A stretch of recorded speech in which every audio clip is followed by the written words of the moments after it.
Moncho Reboiras foi o inicio dun nacionalismo organizado, foi o inicio dun nacionalismo desde o punto de vista loitador por parte do que era o proletariado que empezaba, en uns inicios moi duros.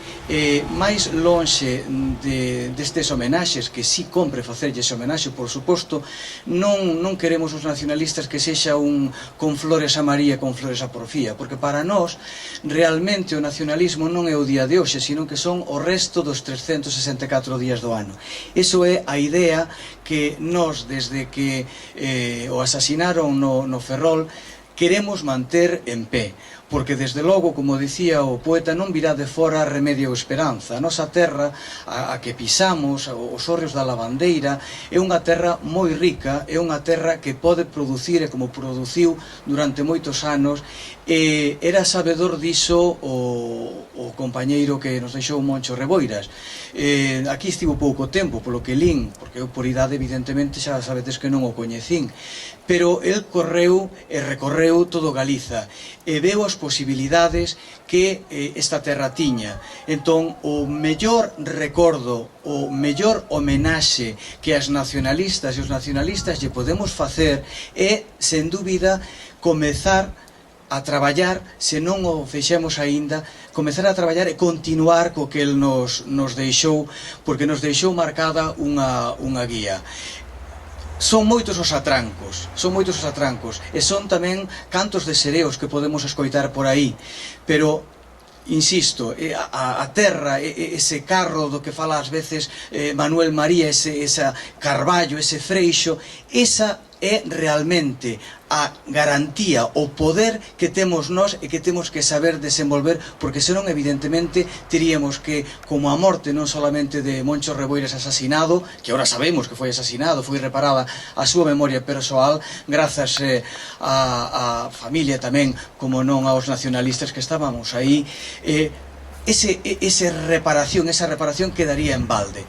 Entón, deixo vos xa cos compañeros que nos acompañan, que gostosamente acudiron a esta nosa chamada, pero sen esquecermos que realmente a tarefa que temos diante non é a de hoxe homenaxear, a tarefa é a de todos os días.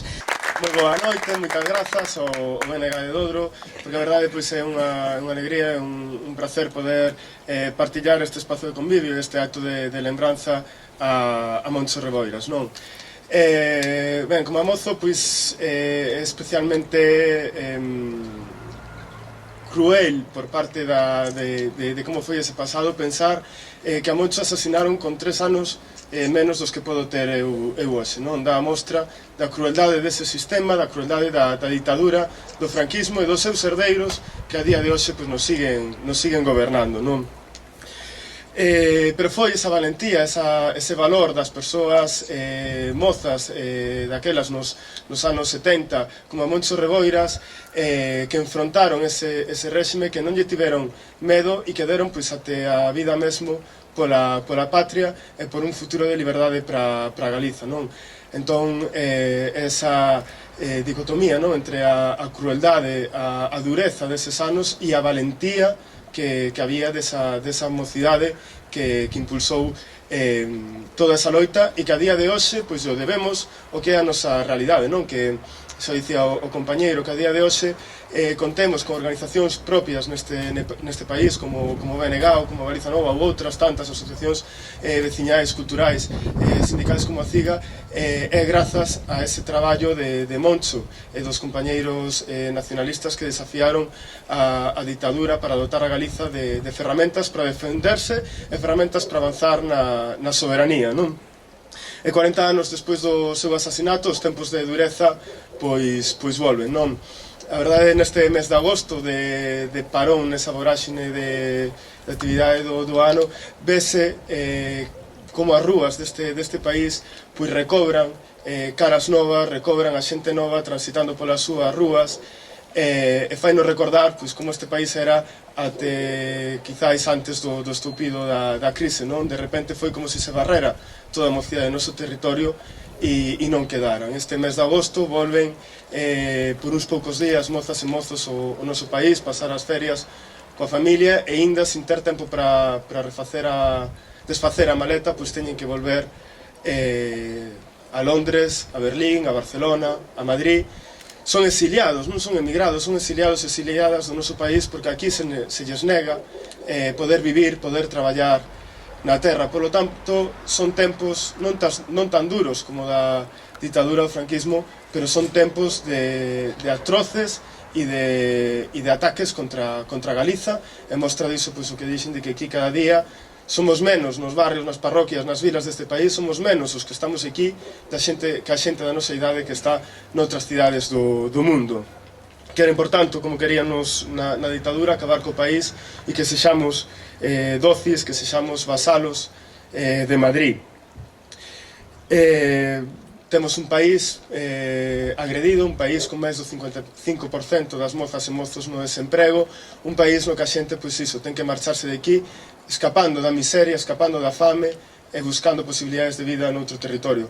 Como dicía o compañeiro, Moncho percorreu o país e descubriu que a Galiza que era unha nación rica, era unha nación na que poder vivir con prosperidade e na que poder traballar. E de hoxe vemos tamén que a Galiza ten potencialidades, pero vemos como está, pois, como está vendida completamente e como está expoliada para que 4 ricachóns pois leven todos os seus beneficios a Madrid e a outras capitais financeiras internacionais, mentres aquí pois somos expoliados e somos roubados, non? Por iso coller o legado de Moncho, enfrontar o réxime, pelear por Galiza, por gobernarnos a nosa terra, é a mellor homenaxe que podemos facer a Moncho, telo vivo os 365 días do ano no o seu recordo e a súa acción. E é iso, porque precisamos soberanía real, goberno real, para poder poñer os nosos recursos productivos, a nosa industria, todo o que aquí producimos ao servizo da mocidade e o conxunto do povo galego.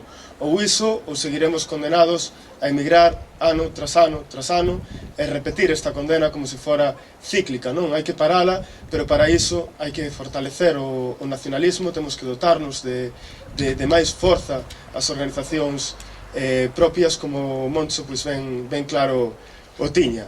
En estes tempos de camiñar cara atrás en vez de cara adiante, pois vemos como nos están poñendo no punto de mira o nacionalismo, non? Saben que de nós virá o cambio e por iso aplican pois todo tipo de leis para pararnos. Temos incluso unha lei mordaza que nos recorda e que incluso se pode volver a dar ese caso de que aquel que se dera de que cando o noso compañeiro finado Francisco Carballo dixo e escribiu que Moncho Reboira fora asesinado pola policía española, pois foi condenado. Agora con esta lei mordaza pretenden outra vez silenciarnos e calarnos, non? Pero non o podemos facer e temos que facernos máis fortes ante iso, non deixar dar ningún paso atrás, sempre cara adiante, porque o noso futuro son as nosas propias vidas e as das xeracións que virán.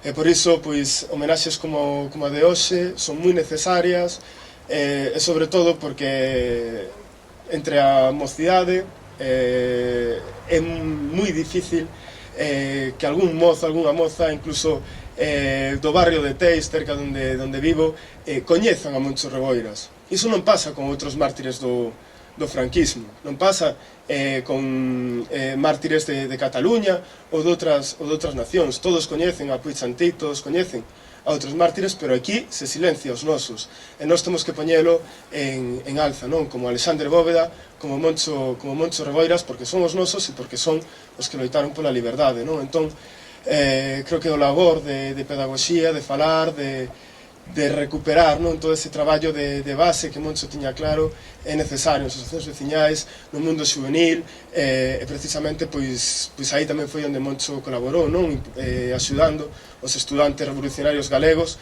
que de feito pois dos que bebe a día de hoxe Galiza Nova e o movemento estudantil nacionalista, non? Entón, bueno, o camiño non lo ensinou Moncho e outros patriotas que sufriron o martirio, e nos a mellor homenaxe que podemos facer pois é impulsar todo ese traballo que eles iniciaron en tempos moi duros, e inda que os tempos volvan a ser duros, pois máis valentía e ver ese camiño de Moncho que nos sigue alumeando, non? Moitas grazas e deixo vos xa con Paco Rodríguez.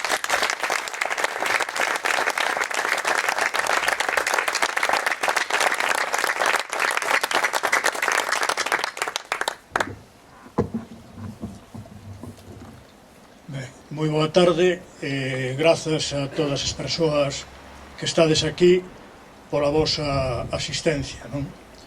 Comezarei, efectivamente, recordando que a vontade que expresaba Moncho Reboiras nos anos 70 era unha vontade que parecía inxente porque tiña un grande reto por diante, non? O reto era darlle a un país con falta de conciencia unha conciencia sobre si mesmo. Nunha palabra, saber que o pobo galego existe, que existimos, que somos un pobo, polo tanto, que temos dereitos e que debemos de facer o posible por responsabilizarnos do noso propio futuro. Esta idea básica, que é a que movía ao incipiente movimento nacionalista nos anos 70, recuperando da tradición histórica xa da época da República e tamén do século XIX, está ahora nestas circunstancias nun momento difícil e nun momento crítico. E é un momento difícil e un momento crítico non por casualidade, senón porque existe un proceso de globalización económica, de globalización política, que no caso de Galiza é españolización dura e pura. Que quere decir isto de españolización dura e pura? Pois quere decir que nós deixamos de existir como pobo distinto, como pobo definido, a nosa lingua non merece o mínimo respeito e a nosa realidade económica, social ou cultural non deixa de ser unha cuestión realmente secundaria, porque, en definitiva, nós somos iguais que os señores de Madrid, os señores de Sevilla ou os señores de Santander. Nunha palabra, nós non existimos na nosa diferencia nin na nosa diversidade. E desta monstruosidade é do que nos queren convencer con un diseño político cada vez máis ferreño e máis duro. Falaba antes, precisamente, Alberte, do nacionalismo. O nacionalismo é unha cuestión fundamental para os povos que, sendo povos diferentes, non teñen un Estado propio.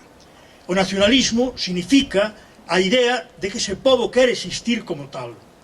E non hai maneira de que as clases populares deses povos teñan justicia social, teñan unha situación económica mínimamente aceitável se o país no que viven non muda radicalmente. E vonme explicar. Nesta sociedade na que nós vivimos, como pode explicarse, por exemplo, que teñamos todos os nosos campos ermos, sin cultivar? A quen beneficia e a quen perxudica iso? Naturalmente, perxudica a moita xente que podía estar traballando e podía estar producindo incluso para sermos autosuficientes desde o punto de vista alimentario. Pois vemos o Val de Lemos desértico, vemos a terra xa prácticamente incultivada e cada vez máis forestada, ou vemos simplemente todo máis convertidas algunhas das nosas leiras en unha especie de economía de autoconsumo. E menos mal, porque gracias a eso podemos ir subsistindo. Pero un país que non ten agricultura é un país que non ten futuro. A quen perxudica eso? Non aos que especulan con diñeiro. Perxudica aos que podían ser labregos e con condicións de vida dignas. Vamos ver a quen perxudica o feito de que se vayan desmantelando sectores de economía, como por exemplo o sector naval. É certo que hoxe xa non producimos prácticamente barcos civis. Pois que conlevou eso? Ao deterioro, á destrucción de cidades, por exemplo, como Ferrol, que tiña 100.000 habitantes en 1984, ten hoxe 70.000 e por este camiño chegaremos a ser 50.000. A clase obreira vaise diminuindo, vai desaparecendo, cada vez máis precarizada. Falaba un compañeiro antes de que estaba sorprendido e que nunca pensou que chegaría a ver pasar un tren electrificado precisamente a poucos metros daqui. Bueno, pois mirade, ese tren existe aí grazas a que houbo nacionalismo que foi quen? Porque un sector do pobo galego quixo de chegar ás Cortes do Estado. En 1995, o goberno de Felipe González deixou Galiza fora de todo tipo de modernización ferroviaria. E máis, estaba incluso pechada a liña Ferrol-Coruña. Nós, desde o Parlamento Galego primeiro, fixemos un plan ferroviario para Galiza, dos mínimos que tiña que ter Galiza para ter un tren aceptável. Cando chegamos ás Cortes en 1996, comenzamos unha batalla que logrou, primeiro, que aqueles que decían que non iba a salir un peso dos seus petos, decía o ministro de Fomento entón en 1996, tuveran que rectificar e pasasen a decir, bueno, pois vamos a modificar o trazado do eixo atlántico entre Vigo e Coruña. Despois, por máis presión, dixeron que había que duplicar a vía, despois que electrificala, e así fuimos modificando grazas á presencia do nacionalismo nas Cortes do Estado. Se non tuvera estado o BNG, podemos asegurar que eso non existiría. Eso conseguímolo grazas á presencia do nacionalismo. Ahora, outras modificacións estruturais máis fortes, eso sí que son palabras maiores. Por exemplo, intentamos, por todos os medios, que se fixese un grupo lácteo en Galiza para que a nosa produción láctea fose utilizada industrialmente con todos os produtos derivados.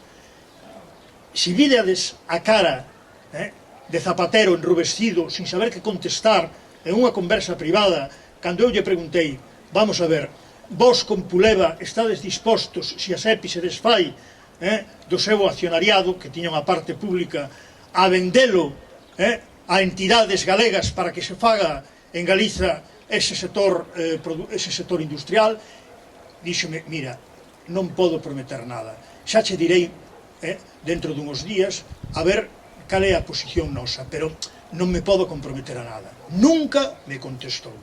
Nunca me contestou. É dicir, tiñan claro que Galiza era solamente produción do leite, pero non a industrialización derivada desa produción. E mentras que eu facía iso con Zapatero, Leite Asturiana estaba chamando ao Conselleiro de Agricultura, entón Alfredo Suárez Canal, ameazando de que non continuara adiante co proxecto de Grupo Lácteo. A quen presudica eso? Aos grandes capitalistas? Ou ao pobo? Ao pobo que pode traballar e que pode vivir no noso país? A quen presudica que non teñamos ningún sector financiero propio? A quen presudica? Pois simplemente a aqueles que estamos dispostos a traballar, a vivir e a producir na Galiza. Por eso desapareceron as caixas, por eso está a banca ahora privatizada e acabará sendo degolida por outro grande banco de carácter transnacional, por bancos españois ou de outra parte calquera do mundo. E este proceso é o que nós temos que parar. Por lo tanto, cando se fala de que o nacionalismo é unha cuestión de identidades, é unha cuestión de lingua e cultura, eso é unha falsificación. O nacionalismo é unha cuestión vital, unha cuestión da vida, unha cuestión de poder traballar, de poder ter un diñeiro aos fins de mes mínimamente aceptável para poder cubrir as necesidades, de ver o país modificado, en unha palabra, de ter capacidade de decisión para que as cousas funcionen ao servizo da maioría. Isto é o problema. E isto sábeno perfectamente no Estado español. Eu solamente quero que pensedes por un momento como mesmo en Cataluña, que hai un proceso independentista en marcha, víxedes como a maioría da poboación vincula eso a unha modificación social e económica, a pesar de decir que con presencia de dereitas, verdade? Ahora é curioso ver as televisións españolas dicindo va a derecha e a izquierda juntos, convergencia, esquerra republicana, o PP puteando un proceso de unidade dun país que ten claro que dentro de España vaille mal. Pois imaginadevos se a Cataluña lle vai mal dentro de España, como nos vai a nós? E a nós nos queren convencer, sin embargo, de que estamos moi ben inseridos no Estado español. As causas fundamentais do desastre galego están precisamente no noso papelón dentro de España, que non podemos tolerar por máis tempo. E quero vos decir que non teñades medo en absoluto. Mesmo se queremos construir un Estado español onde os povos convivan en pé de igualdade, temos que ter soberanía. Solamente tendo capacidade de decisión, control sobre o noso país, podemos decir que estamos dispostos a unha unidade que sexa en beneficio mutuo ou en beneficio múltiple. Polo tanto, hai que ser soberanistas, hai que ser independentistas, mesmo se queremos un diseño de unidade que non sexa isto que nos están aplicando continuamente, que consiste en decir vostede non existe, vostede non conta, este país é inservível e ao final interiorizar nos mesmos que non valemos para nada. Que iso é o que se nos está intentando convencer por todos os medios. Nestas circunstancias, comprenderedes que é fundamental a unidade, sí, pero a unidade dos de dentro. Esta é a unidade que hai que ter, a unidade dos galegos e das galegas, para ter proxectos políticos propios. Solamente desde aí podemos despois negociar cos demais igualitariamente. A mí non me falta estar metido en organizacións de ámbito estatal que sei que sempre van ter un diseño estatal, non un diseño galego, lóxicamente. Un partido estatal existe para defender a idea da unidade de España, seña de dereitas ou de esquerdas. Eso hai que telo claro.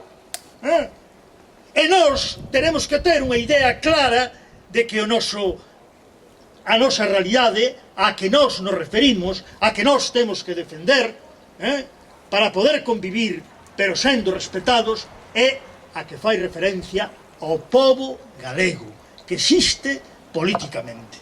Polo tanto, nas próximas eleccións xerais, é fundamental que se produza o maior proceso de unidade posible dentro de Galiza, para ter unha alternativa como a que representa o BNG, aínda que sexa con outro nome, para que todo o mundo se sinta tranquilo e contento, pero nacionalista, con alternativa nacionalista, con capacidade de decisión nas Cortes, dependendo exclusivamente de Galiza, porque vamos ter unha situación moi complicada no Estado español nos próximos anos, complicadísima, e van a intentar incluso que isto retroceda mesmo desde o punto de vista do respeito miserável do que significa o marco autonómico, e temos que ter claro que nós vamos remar nunha dirección correcta, que non nos vamos deixar confundir, enarbolar ou simplemente eliminar por ese proceso represivo que está en marcha. Eu non quero dicirvos nada máis, pero sobre todo volver a recordar que homes como Moncho Reboiras nos ensinaron que Galiza existe, que o pobo galego ten dereitos políticos, que non é unha abstracción, que a modificación das condicións materiais de existencia dependen de que texamos autoorganización, é dicir, alternativa política propia, alternativa política propia, como teñen os vascos, como teñen os cataláns, como teñen os escoceses, como teñen todos os povos que queren respeitarse, que se asumen a si mesmos e que se queren responsabilizar. Un pobo que non se responsabiliza de si mesmo non ten dereito nin ao presente, nin ten dereito ao futuro, nin ten dereito a figurar para nada na historia. E isto, como galegos e galegas, témono que saber. É o abecedario. Decía Alberte que non se coñecían os nosos mártires, pero como se van coñecer? Como van coñecer a Moncho Reboiras? Pero, ollo, os que o coñecen é pola persistencia, a insistencia, a non renuncia do nacionalismo galego. Nós tuvemos moi claro que os fitos da nosa historia non podíamos abxurar deles, nin podíamos virarlle as costas. E desde o momento do asesinato ao ano seguinte nós estuvemos nas prazas de Ferrol defendendo o que había que defender, e levamos 40 anos así, verdade? Porque a tradición para un país é moi importante, a tradición é a memoria histórica do propio pobo, e un pobo que non ten a tradición, que non ten a memoria histórica, é un pobo que poden facer con el un pandeiro. Por lo tanto, relativicemos tamén a cuestión. A escola pode virar as costas, porque é unha escola oficial, manipulada e ao servicio dunha ideoloxía. Pero a sociedade a que nós podemos incidir, igual que mantuvemos o nome de Castelao, bebemos nel, igual que recuperamos o martirio de Alexandre Bóveda como unha especie de símbolo do martirio do país en toda ao proceso histórico que levamos para podermos existir como pobo galego, fixémolo exactamente igual con Moncho Reboiras, e isto hoxe xa é irreversible. Pero é irreversible porque houve un sector social que quixo que así fora. Ahora que temos que facer isto, leválo a unha grande magnitude e facer irreversible o proceso de liberación do pobo galego, que, volvo a repetir, exixe unidade dos galegos e das galegas, alternativa política nacionalista e organización pola base. Un país que non ten organización, que non se autoorganiza, pode ter mesmo unha alternativa política, bons resultados electorales momentaneamente. Pero no país así só non anda. Así só non anda. Non creades que o país se vai modificar por 4 discursos nunha televisión. Que, por suposto, xa non se deixan. Pensade ben a quen lle deixan a televisión e poderedes sacar moitas conclusións. Bueno, e pensade no diseño que hai en marcha. En que consiste? Donde antes había 2, ahora queren que haxa 4. Para legitimar que? A unidade de España. Para legitimar que? A Unión Europea tal cal é. A cara e a cruz da mesma moeda. O BNG, o nacionalismo galego, sempre tivo claro que esta unidade de España non nos vale e que esta Unión Europea non nos vale. Sexamos claros, contundentes e fiéis ao espírito de Moncho Reboiras. Nada máis e moitas gracias.